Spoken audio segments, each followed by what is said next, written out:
কম্পাসের সাথে বিহানকে মালয়েশিয়ায় পাঠাতে অবশেষে বিহানকে সব সত্য জানিয়ে দিল ঋতুজা। হ্যাঁ বন্ধুরা, কম্পাসের আগামী চমকে আমরা ঠিক এমনটাই দেখতে চলেছি।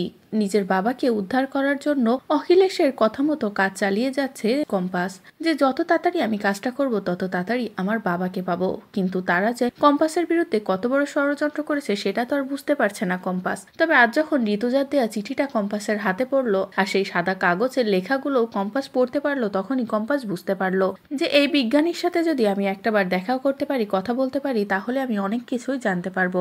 আর এই কারণে এবার কম্পাস যাচ্ছে মালয়েশিয়ায়। কিন্তু ঋতুজা বারবার কম্পাসকে একটাই কথা বলছে যে সবটা আমাদের বিহানকে জানানো উচিত। তবে কম্পাস জানাতে না চাইলেও শেষ মুহূর্তে ঋতুজা এটাই বলে কম্পাসকে যে তুই যে মালয়েশিয়ায় যাবি, তুই একা কিভাবে যাবি, তোর একার পক্ষে সবটা করা কঠিন হয়ে যাবে। তার থেকে বরং আমরা বিহানকে সব সত্য জানাই, তাহলে আমার পরিস্থিতিটা সামলাতে ভালো হবে। আমি সবাইকে এটাই জানাবো যে আমি তোদের দুজনকে হানিমুনে পাঠাচ্ছি, যেটা শোনার পরে আর কেউ এই বিষয়ে মাথা ঘামাবে না। তা না হলে আমার মনে হয় অখিলেশ এভাবে তোকে ছাড়বে না, ও তোর বড় কোনো ক্ষতি করে দিতে পারে, এমনও করতে পারে তুই যাতে ওই লোকটার কাছে না পৌঁছায় সেই ব্যবস্থাও করতে পারে। তাই আমার মনে হয় এটাই ভালো রাস্তা। যে কথা শুনে কম্পাস রাজি হয়ে যায়।